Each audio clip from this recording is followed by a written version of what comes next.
का पोषण होता है। लगभग 60 से 70% भाग शुक्राणु का इसी शुक्राशय में बनता है।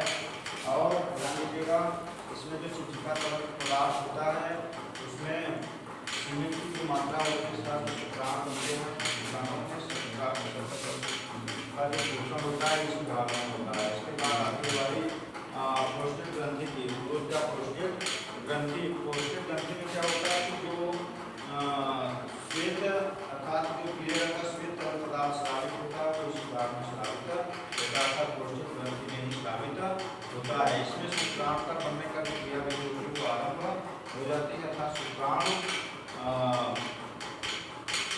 का पोषण प्रोस्टेट ग्रंथि में ही होता है। जो प्रोस्टेट ग्रंथि होती है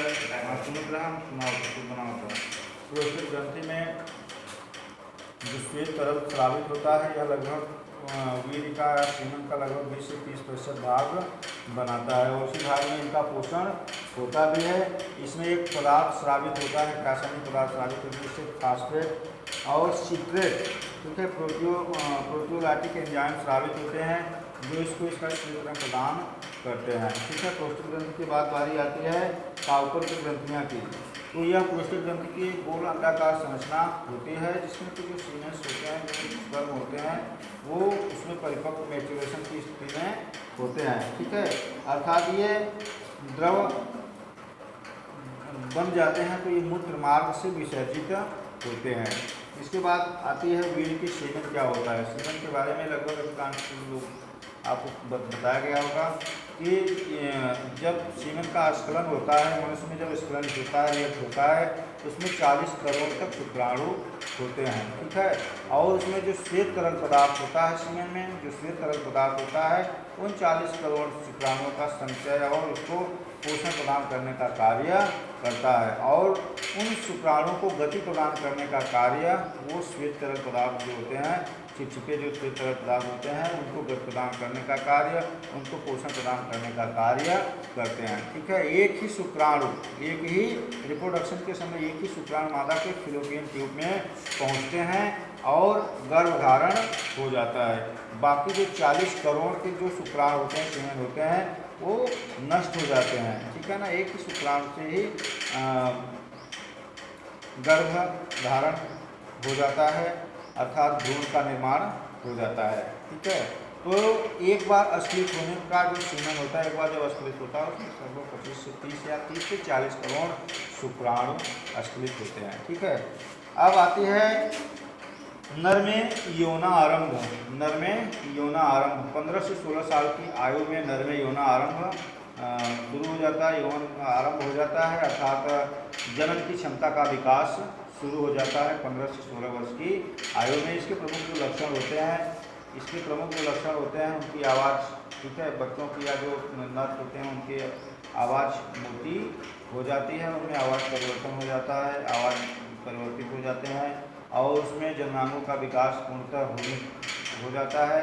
ठीक है, शरीर पर, ठीक है, जैसे जारी इत्यादि होते हैं उनका विकास हो जाता है।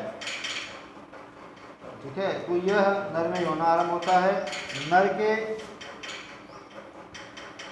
जो द्वितीय गौण लक्षण होते हैं, ये द्वितीय गौण लक्षण में चेहरे व शरीर पर बाल हो जाते हैं, स्वर भारी हो जाता है, और वृषण कोषों के जिस्म के आकार छोटे एवं बड़े हो जाते हैं। ठीक है, अब बारी आती है मादा जनन तंत्र की। मादा जनन तंत्र,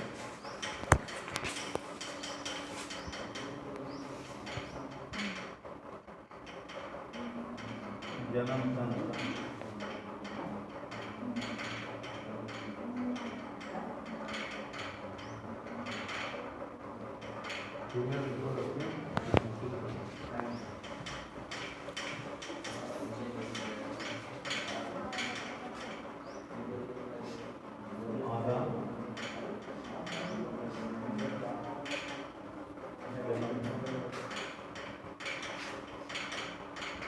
मादा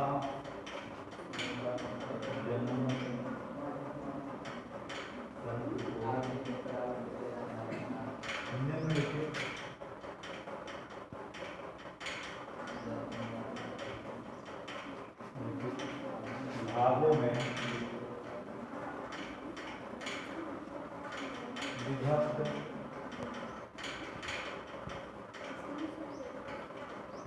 किया जा सकता है, किया जाता है,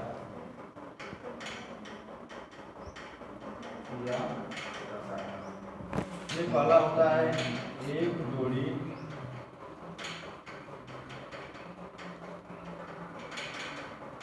अंडाशय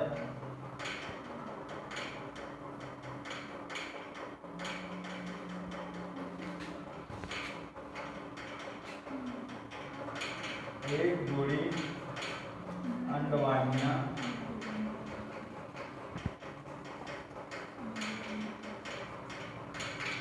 तीसरा होता है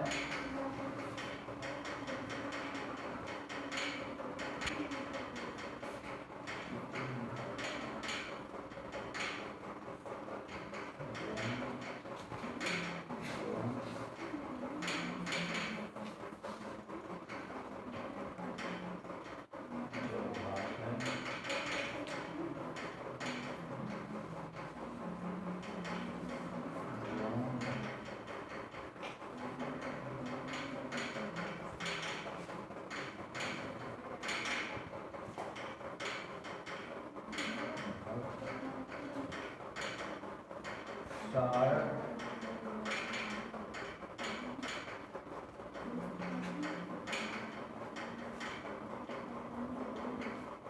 जनन ग्रंथियां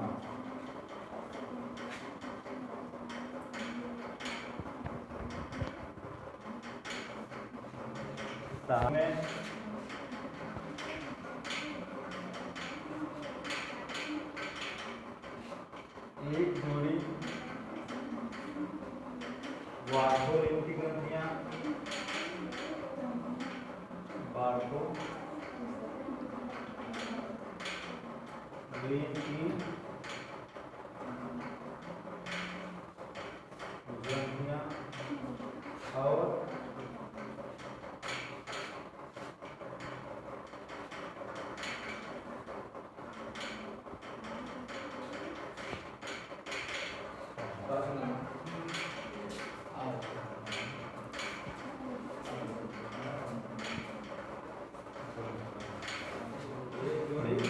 वार्धोलिन की ग्रंथियां और दूसरा होता है एक जोड़ी स्तन ग्रंथियां, एक जोड़ी स्तन ग्रंथियां। ये सहायक जनन ग्रंथियां होती है। तो ध्यान दीजिएगा, एक जोड़ी अंडाशय और एक जोड़ी अंडवाहिनियां होती हैं। तो जैसे अंडाशय में जहाँ पे अंडाणु का निर्माण होता है, अंडाणु का निर्माण उस तरह से मनुष्य में शुक्राशय होता है, जहाँ पे शुक्राणु का निर्माण होता है, उसी तरह से अंडाशय होता है जहाँ पे अंडाणु बनते हैं, मादा के जो ओवा होते हैं वो बनते हैं।